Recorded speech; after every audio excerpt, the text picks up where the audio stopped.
সোণাপুৰত জুবিন গাৰ্গক শেষ বিদায় বা আমি অন্ত্যেষ্টিক্ৰিয়া বা তেওঁৰ শেষ যাত্ৰা যিটো স্থান তাক আমি ৰাজ্য চৰকাৰে নিৰ্ধাৰণ কৰিছিলোঁ আৰু সকলোৱে তাক গ্ৰহণ কৰাৰ পিছত জুবিন গাৰ্গৰ শেষকৃত্য তাতে আমি সম্পাদন কৰোঁ। যোৱা এটা মাহ ৰাজ্য চৰকাৰে দৰ্শনাৰ্থী বা অনুৰাগীসকল গৈ থকাৰ কাৰণে সমাধিটোৰ স্থায়ী নিৰ্মাণৰ ক্ষেত্ৰত আমি বিশেষ ব্যৱস্থা লোৱা নাছিলোঁ। আজি সমাধিটোৰ স্থায়ী নিৰ্মাণৰ বাবে ৰাজ্য চৰকাৰৰ লোক নিৰ্মাণ বিভাগক দায়িত্ব অৰ্পণ কৰা হয়। লোক নিৰ্মাণ বিভাগে সমাধিটোৰ স্থায়ী নিৰ্মাণৰ বাবে এখন পৰিকল্পনা প্ৰস্তুত কৰিব। কিন্তু সেই পৰিকল্পনাখনক চূড়ান্ত ৰূপ দিবলৈ আজি ৰাজ্য চৰকাৰে কমিটি এখন নিৰ্মাণ কৰে।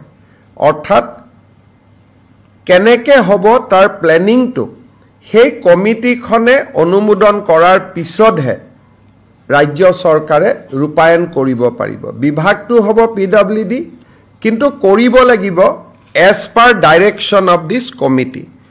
কমিটিৰ সদস্যসকল হ'ল শ্ৰীমতী গৰিমা গাৰ্গ, শ্ৰীমতী পামী বৰঠাকুৰ, শ্ৰী শ্যামন্ত গৌতম, শ্ৰী পাৰ্থসাৰথী মহন্ত, শ্ৰী বীৰেন সিংহা, শ্ৰীমতী অনুৰাধা শৰ্মা পূজাৰী, শ্ৰী প্ৰাঞ্জল শইকীয়া, শ্ৰী পুলক বেনাৰ্জী, শ্ৰী দুলাল মানকি, শ্ৰীমতী তৰালী শৰ্মা আৰু আমাৰ শংকৰদেৱ কলাক্ষেত্ৰৰ যুটীয়া সচিব সুদৰ্শন ঠাকুৰ এই কমিটিখনৰ আহ্বায়কৰ দায়িত্ব পালন কৰিব।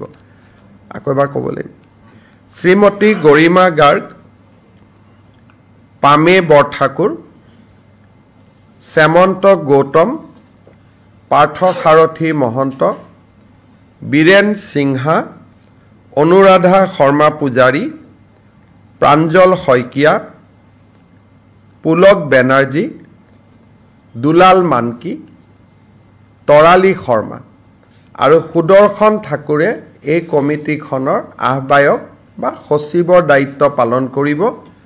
আৰু এই কমিটিখনে যিখন প্লেন বা যিটো আৰ্কিটেকচাৰত অনুমোদন জনাব তাকেই ৰাজ্য চৰকাৰে ৰূপায়ণ কৰিব।